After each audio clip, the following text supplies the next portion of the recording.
Hello and welcome to the debate. I'm Tarpley. On the war on Syria, heavy losses for the insurgents have occurred on the ground there.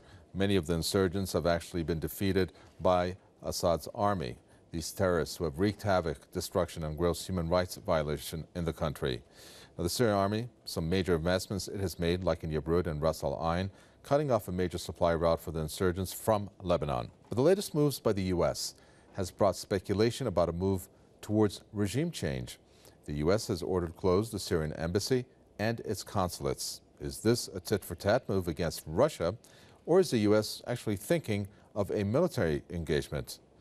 That question and more we're going to ask from our guests in this edition of the debate. Let me introduce them. Former U.S. diplomat George Lambrakis joins us from London. We have author and historian Webster Griffin Tarpley, who joins us from Washington. Gentlemen, welcome. Webster Griffin Tarpley, let's first talk about the Army's advancements, the Yabrud win, closing supply routes for insurgents from Lebanon, and of course the Army killing recently of many of the insurgents. It seems like the insurgents are being defeated, and of course they are retreating. Is this the end game for them? Louder.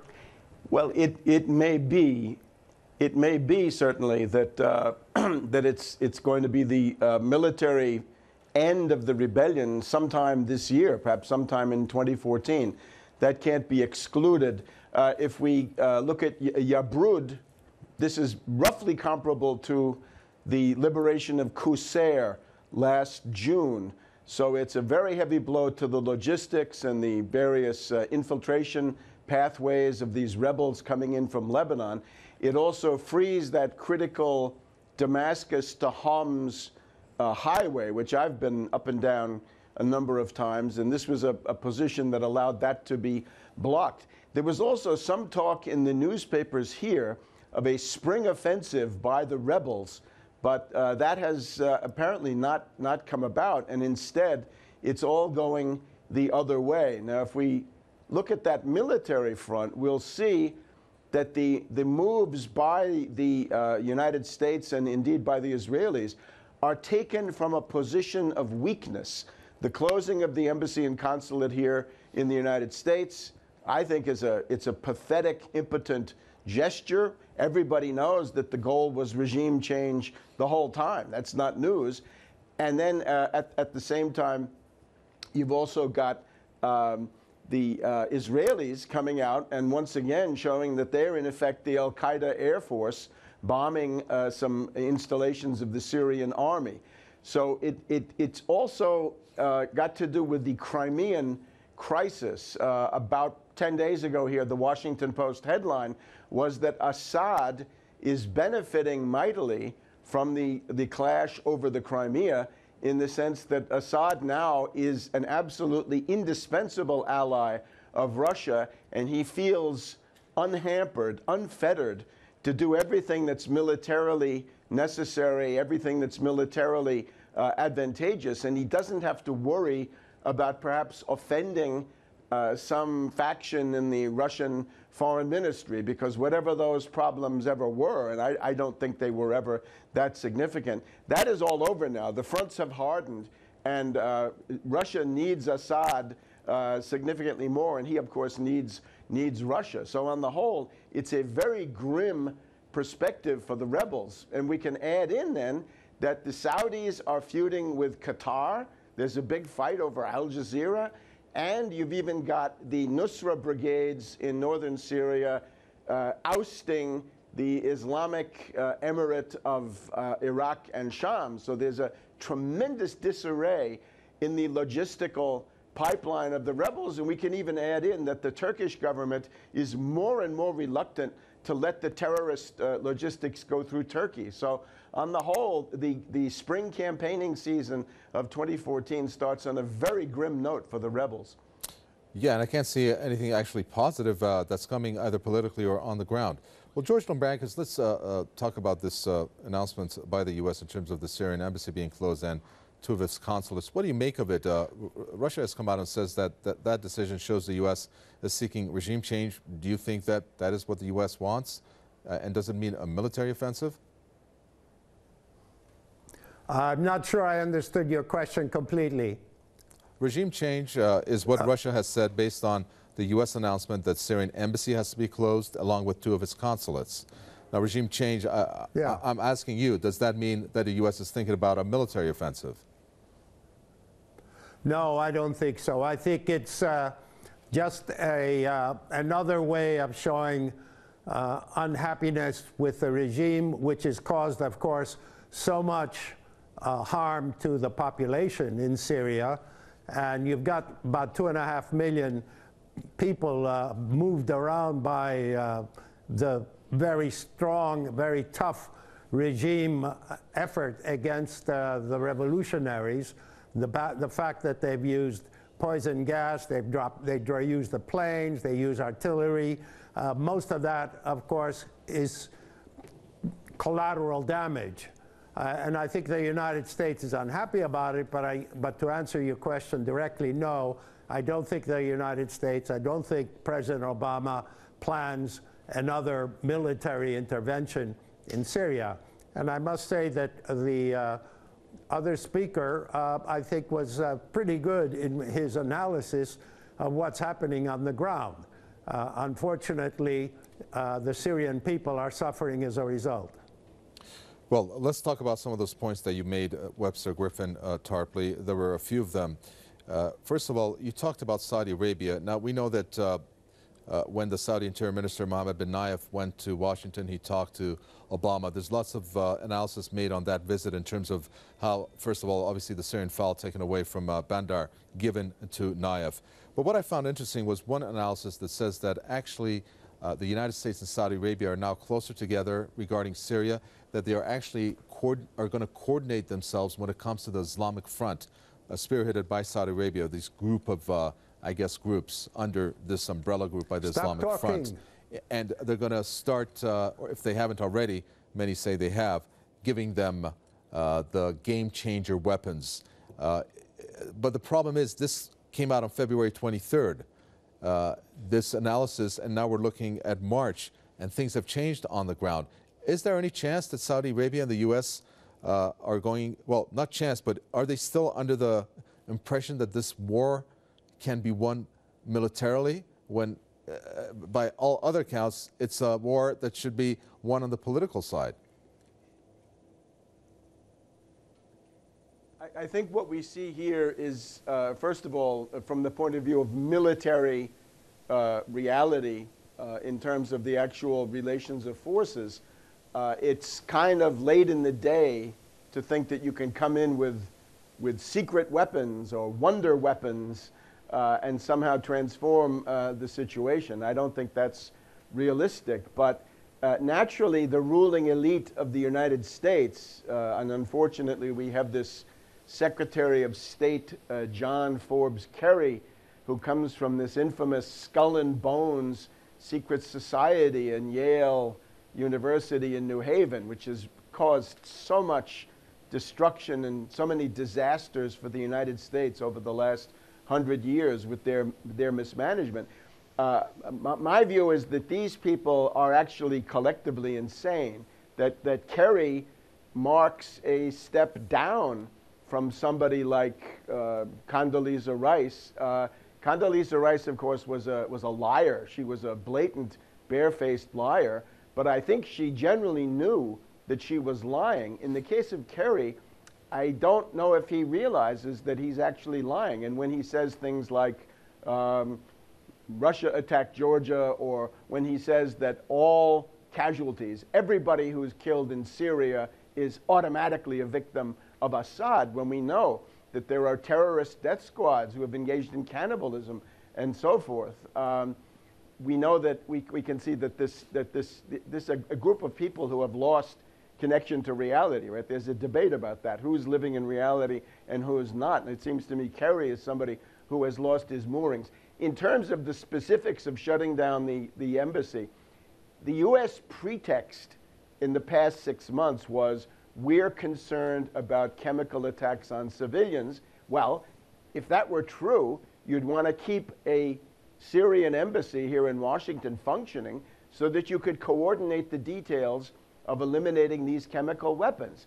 And the fact that you, in a fit of rage, because because things are going poorly, right, from Crimea to other points of the world, you simply say, well, we're going to punish you by shutting those all down. Inadvertently, that does reveal, as the Russians say, that the question of chemical weapons is purely a pretext. And I would send everybody to read Seymour Hersh's article, which is somebody who's not a friend of Syria, I don't think, but Seymour Hersh has written about how when Kerry and Obama made that charge back in August and September, they knew that this was a lie. They knew that there was no way Assad could have given that order because apparently the NSA phone taps and other surveillance on Assad was so seamless that any such order would have been detected, and they knew that that had not been done. The mentality of the Saudis, I guess, is also rather unstable, right? This feud that they have with Qatar, this argues for a very unrealistic and perhaps somewhat apocalyptic frame of mind. Well, it seems like we can't get away, George Lambrakis, from the fallout that right now is happening between Russia and the United States. But Russia is obviously one of the players regarding the Syria equation. How far do you think Russia is going to go in terms of irritating the West, perhaps, on this? I mean, are we looking at material support on the ground? Do you think that that's going to have an effect on how things are going to translate on the ground? Where do you think this fallout is going to lead regarding Russia's moves? You're asking me, I take it, because the acoustics are not so good here. Yes. I would be very surprised that the Russians would get militarily involved in Syria. I think they feel that Assad is doing fine as it is. Lots of Syrians are getting killed, but so what? A lot of them are being chased around, but so what? I think the other speaker, who obviously has done some reading and is a man of a certain amount of wisdom, has slipped into ideology now, attacking Kerry because of what he was a member of at Yale. I think Kerry is an excellent Secretary of State. I think whatever Sy Hersh may have written, which I haven't seen exactly, it may well, it's quite conceivable that Assad's forces used these chemical weapons without necessarily asking permission of Assad. You know, one man isn't running the war in any place. When you have a war like that, people around Assad take a general position and then they go ahead. Sometimes they go further than they're supposed to. But I would be shocked to learn that Assad punished people for using their chemical weapons. There is no question that they used it. Whether you can't find the direct link between Assad and giving that order, heck, that happens. You couldn't find direct orders of Hitler telling people in World War II what to do either. That doesn't mean that Hitler wasn't responsible. Assad is the president, he's got the regime, and he's carrying out a very, very bad war against his own civilians, primarily. Unfortunately, as you said earlier, I think this has to have a political end, or else the war will go on forever. And I don't see Assad prepared to do it, and unfortunately the other side has become even more and more extreme as the war goes on, and who knows where this will all end. Well, I would imagine... it's sad for the Syrian people. I would imagine, Webster, Griffin, Tarpley, that this is very difficult given the fallout between Russia and the West and the U.S. regarding the situation in Ukraine. So I'm going to turn into our focus to the other player that's involved here and see whether this would be a possibility and how Iran could perhaps become more of a player given the fact that you have this fallout with Russia and the U.S. and the West. Well, certainly the events in Syria, the Syrian army has benefited from certainly advisors and other forms of assistance coming from Iran, which is perfectly understandable, right? That Iran would want to help a friendly and neighboring country. it seems to me right now that the entire world ideological situation has turned over. In other words, it's been transformed now in the past week or two, primarily by the action of Putin in arranging the ingathering of Crimea, as the Russians would put it, that Crimea has now returned to the Russian Federation. I would stress that's a defensive move. That was a response to a fascist coup d'etat in a country which has been the traditional avenue of invasion of Russia from the days of Napoleon and Hitler. So it seems to me now that the Russian foreign ministry has to look at the world and say, well, who's going to be with us and who's going to be against us? And certainly Syria and Iran would be the two countries in the Middle East that would potentially be on the side of Russia. I believe we have recent news of perhaps 2 new contracts for nuclear reactors, which are going to be built with Russian assistance in Iran. I think the fundamental absurdity is that Russia participates in the economic sanctions against Iran.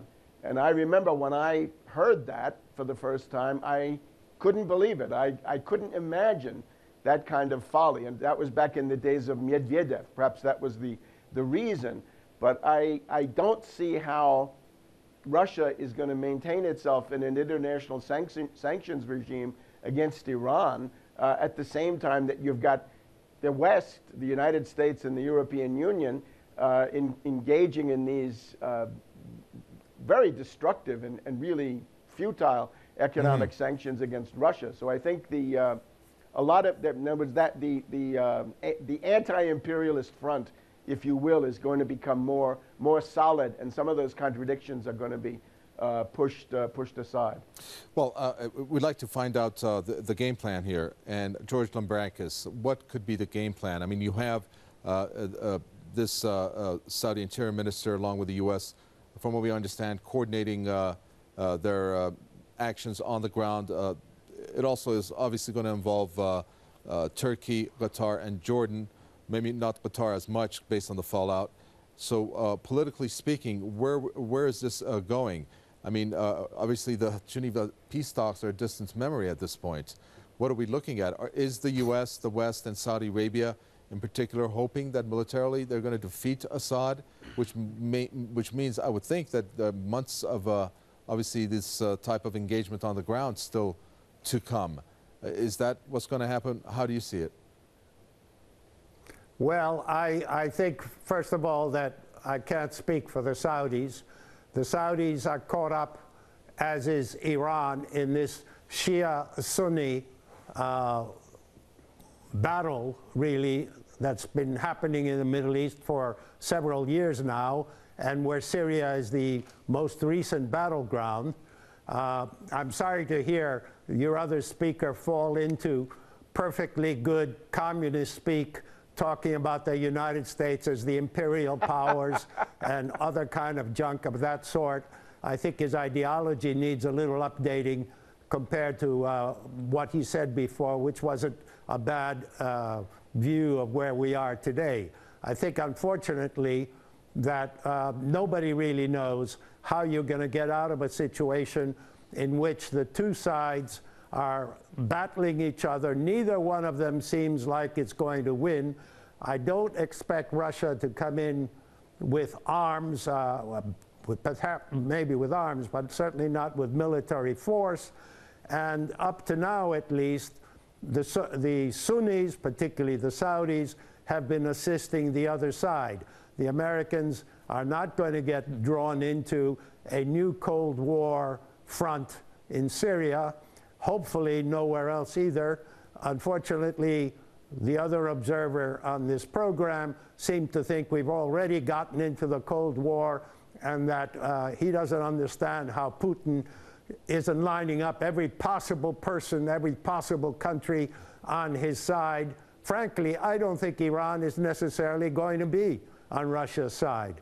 I think it's quite possible that Iran has a different approach And frankly, people who know the Middle East, as I have known it for many years now, know that in the Middle East, pro-American, pro-Russian, pro-this, pro-that goes only so far. People in the Middle East and governments in the Middle East are looking after their own interests, and they can change sides quite quickly, as we have seen it happen in a number of cases already. So frankly, I don't think we're going to solve today how the Syrian situation is going to end.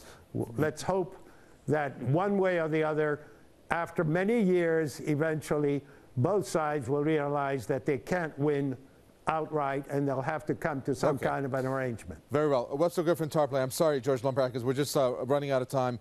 In 1 minute or less, a reaction to George Lambrakis in closing. Well, first of all, the notion of imperialism, if you know anything about the historiography of the 19th century, 20th century, you can't analyze anything unless you realize that there is such a thing as imperialism, and this is not the monopoly of communists, and I'm certainly not a communist. The notion of a political settlement, this may be flawed now, especially after what's happened in the past week. If we look at the American Civil War, there was no political solution. There was a military solution. And that came about because the foreign supporters of the Confederacy, Britain and France, were deterred by Russia from intervening on the side of the South. In the Russian Civil War, it was the Entente powers, mainly Britain and France, but they were prevented from intervening because they were afraid of mass strikes and upheavals at home. So at that point, there was a military solution imposed by the winning side. And it seems to me that given the moribund nature of this Geneva operation... I'm sorry, we're just fresh out of time. I do apologize. A big thank you to our guest, former U.S. diplomat George Lambrakis. And you're just listening to author and historian Webster Griffin Tarpley. Thank you so much for watching another edition of The Debate. Any questions or comments, newsroom at PressTV.ir. From me, Qatar and the entire team in the capital, Tehran, it's goodbye.